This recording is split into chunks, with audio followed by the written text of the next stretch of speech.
अस्सलाम वालेकुम स्टूडेंट्स, मैं आपकी उर्दू की टीचर उम्मीद करती हूँ कि आप सब खैरियत से होंगे।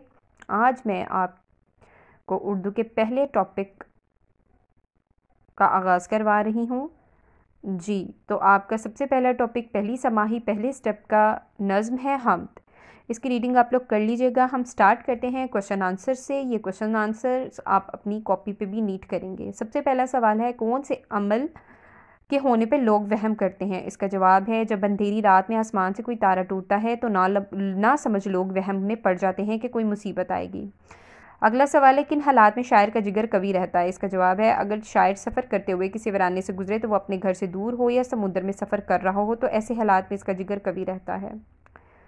तीसरा सवाल है, शायर को किसी भी चीज़ का खौफ क्यों नहीं है? इसका जवाब है, शायर को किसी भी चीज़ का खौफ इसलिए नहीं है क्योंकि खुदा उसके साथ है। जी, फोर्थ क्वेश्चन इज दैट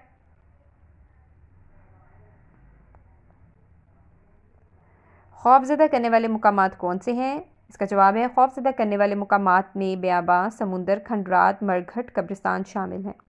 इसका आखिरी सवाल है, इस हम्द का मुताला करने के बाद आपके जहन में पहला ख्याल क्या आता है? इसका जवाब है जी, इस हम्द का मुताला करने के बाद पहला ख्याल ये आता है कि अल्लाह ताला ने इंसान को अल्लाह ताला हर जगह हर वक्त इंसान के साथ के हर जगह मौजूद है और इंसान को किसी भी चीज़ से नहीं डरना चाहिए, नहीं घबराना चाहिए और अल्लाह की ज़ात पे भरोसा रखना चाहिए। जी, आगे अल्फाज मुतज़ाद और जुमले हैं जिनको आप अपनी कॉपी पे नीट करेंगे। जी, सबसे पहला लफ्ज़ है सुनसान। इसका मुतज़ाद है आबाद। इसका आप जुमला बनाएंगे। उसके बाद शब है, शब के बाद अंधेरा है, सफ़र है, कवि है और पुरहोल है। पुरहोल का मतलब है बेखौफ, कवि का मतलब है कमज़ोर, सफ़र का मतलब है क़याम, अंधेरे का मतलब है उजाला और शब का मतलब है रोज़। इन सब अल्फाज को आप अपने जुमलों में इस्तेमाल करेंगे और अपनी कॉपी पे नीट करेंगे। जी, पहली समाही का ही पहले स्टेप का ही हमारा दूसरा टॉपिक है, दर्द दिल के वास्ते पैदा किया इंसान को। जी, दर्द दिल के वास्ते पैदा किया इंसान को कि आप सबसे पहले रीडिंग कीजिएगा और हम स्टार्ट करते हैं इसके क्वेश्चन आंसर से जो आप अपनी नीट कॉपी पे करेंगे। सबसे पहला सवाल है, हज़रत उस्मान गनी को ताजरों ने कितने नफ़े की पेशकश की? इसका जवाब है, हज़रत उस्मान गनी को ताजरों ने 2 गुना नफ़ा देने की पेशकश की। दूसरा सवाल है, हज़रत उस्मान को ज़्यादा से ज़्यादा नफ़ा कहाँ से मिल रहा था? इसका जवाब है, हज़रत उस्मान को ज़्यादा से ज़्यादा नफ़ा अल्लाह से मिल रहा था। तीसरा सवाल है, जंग यरमूक में सहाबा ने किस इसार से काम लिया? इसका जवाब है, जंग यरमूक में सहाबा ने इस इसार से काम लिया जिसकी नज़ीर मिलना भी मुश्किल है। फोर्थ क्वेश्चन है, हमें एक दूसरे की मदद क्यों करनी चाहिए? इसका जवाब है, हमें एक दूसरे की मदद इसलिए करनी चाहिए कि दीन इस्लाम भी हमें यही दर्श देता है कि लोगों में सबसे अच्छा वो है जो दूसरों को फ़ायदा पहुंचाता है। फिफ्थ क्वेश्चन है इसका, तालिब इल्म एक दूसरे की मदद कैसे करते हैं? इसका जवाब है जी, तालिब इल्म अपने हम जमात साथियों को जो पढ़ाई में कमज़ोर हो पढ़ा सकते हैं। अगर तालिब इल्म गरीब हो तो इसकी किताबें ख़रीद के मदद कर सकते हैं, इसकी फ़ीस वगैरह दे सकते हैं। इसका आखिरी सवाल है जी, बाहैसियत इंसान दूसरों के साथ हमारा रवैया कैसा होना चाहिए? इसका जवाब है, बाहैसियत इंसान दूसरों के साथ हमारा रवैया नहायत ही हमदर्दाना होना चाहिए। ये थे इसके क्वेश्चन आंसर्स जो कि आप अपनी कॉपी में नीट करेंगे। इसके अलावा अल्फाज मुतज़ाद और जुमले हैं, अल्फाज मायनी हैं जो कि आप अपनी कॉपी पे नीट करेंगे। तो चलें हम सबसे पहले अल्फाज मुतज़ाद और जुमलों में इस्तेमाल से शुरू करते हैं। जी, तो सबसे पहला हमारा जो लफ्ज़ है वो है मखलूक, दूसरा लफ्ज़ है खुशगवार, तीसरा लफ्ज़ है बुलंद, चौथा लफ्ज़ है खुश्क, फिफ्थ जो लफ्ज़ है वो है सखावत और आखिरी लफ्ज़ है इंसानियत। मखलूक का मुतज़ाद है खालिक, खुशगवार का मुतज़ाद है नागवार, बुलंद का मुतज़ाद है नीचा, खुश्क का मुतज़ाद है तर और सखावत का मुतज़ाद है कंजूसी बुखल, इंसानियत का मुतज़ाद है हैवानियत। इन सब जुमलों को आप इन सब अल्फाज को आप अपनी जुमलों में इस्तेमाल करेंगे और अपनी कॉपी पे नीट करेंगे। उसके बाद अल्फाज मायनी है जो कि है, पहला है कारआमद, इसका मायनी है मुफीद। दूसरा है इसार, इसके मायनी है ज़रूरत की कुर्बानी, अपनी ज़रूरत की कुर्बानी।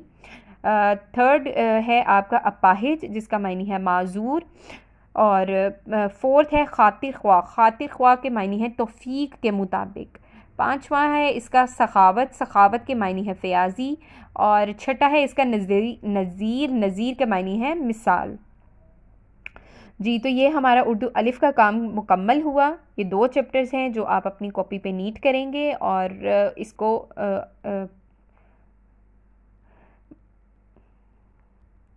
और इस काम को आप खूबसूरती और सफाई से करेंगे। अब हम चलते हैं उर्दू बे के काम की तरफ। जी, तो उर्दू बी का काम हम स्टार्ट करते हैं। उर्दू बे का काम है, इसमें सबसे पहले है हमारा मज़मून। मज़मून हमने लिखना है दही और शहरी ज़िंदगी के ऊपर।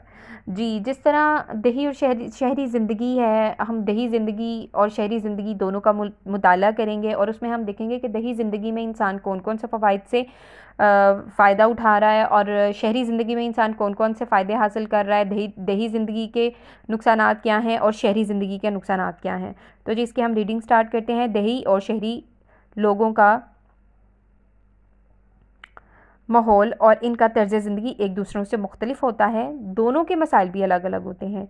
दही और शहरी ज़िंदगी की नुमाया खसूसियात अलग अलग बयान की जाती हैं।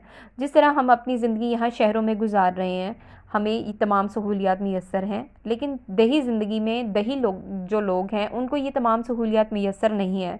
उनको हॉस्पिटल्स जाने के लिए और तालीम हासिल करने के लिए शहरों की तरफ आना पड़ता है। जी, तो दही देहाती हमारी कदीम तरीन तर्ज ज़िंदगी की यादगार हैं और आम तौर पर नई तहज़ीब की रोशनी से महरूम हैं। गाँव वालों को शहरियों की तरह आराम मैसर नहीं है। जैसे मैंने पहले कहा कि हम लोग हर चीज़ आसानी से हासिल कर सकते हैं क्योंकि हम लोग शहर में मौजूद हैं। हमारे लिए तालीम हासिल करना आसान है, इलाज करवाना आसान है, लेकिन हमारे जो शहरी देहाती भाई हैं उनके लिए इनमें मुश्किलात का सामना करना पड़ता है। इसके बाद हम अगला जो पॉइंट है उसकी तरफ आते हैं कि हमारे जो मुल्क है, हमारे मुल्क में देहात का जो हिस्सा है वो काफ़ी ज़्यादा है। देहात की वजह से हमारा मुल्क जो है वो तरक्की की राह पे गामज़न है, लेकिन इसके साथ साथ हमें इनकी मुश्किलों का और इनकी परेशानियों का भी एहसास करना चाहिए। इनको ये लोगों के लिए हमें और हमारी गवर्नमेंट को, हमारी हुकूमत को चाहिए कि हम इनके लिए स्कूल्स और तलीमी अदारे जितने भी हो सकें और इसके अलावा हस्पताल और क्लिनिक्स वगैरह छोटे छोटे कस्बों में हम लोग बनाएं ताकि दही जो लोग हैं, देहात के जो लोग हैं, उनको छोटी छोटी परेशानियों के लिए शहरों का रुख ना करना पड़े और वो अपनी ज़िंदगी को भी सहूलत के साथ गुजार सकें। इसके अलावा हम क्या कर सकते हैं, हम अपनी ज़िंदगी को बेहतर बनाने के लिए, दही ज़िंदगी को बेहतर बनाने के लिए जो है उनकी रोड्स को, उनकी सड़कों को बेहतर कर सकते हैं और वहाँ पर मौजूद लोगों को तालीम की रोशनी से रोशनास करा सकते हैं। ये इन्हीं लोगों की मरहून मिन्नत है कि हमें खालिस दूध और खालिस ग़ज़ा मिलती हैं और हमें भी चाहिए कि हम उन लोगों की सेहत का और उन लोगों की परेशानियों का एहसास करें। जी, तो अभी अगर हम देखें शहरी ज़िंदगी, तो शहरी ज़िंदगी में भी तकलीफ़ और तकल्लुफ़ और नुमाइश आम है। मतलब हम लोग अपनी आसाइश को और अपनी नुमाइश की वजह से और आसाइश की वजह से हम सादगी पसंद नहीं होते, जिसकी वजह से हम अपनी ज़िंदगियों में बेबहा मुश्किलात का सामना कर रहे होते हैं। अगरचे हम पढ़े लिखे तो होते हैं, लेकिन हम लोग एक दूसरे के दुख दर्द में शरीक होना अपनी फ़ितरत के बाइस जो है वो गलत समझते हैं। हम ऐशो इशरत में पड़ के काम चोरी और सहल पसंद हो गए हैं।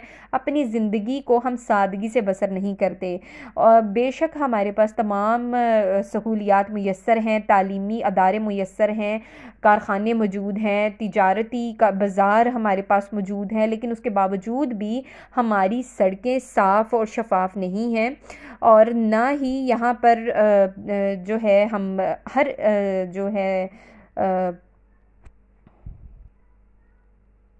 और ना ही हम यहाँ पर जो है तफरीह के जो मौक़ा हैं या तफरीह के जो ज़रिए हैं वो हमें यहाँ पर मुयस्सर हैं।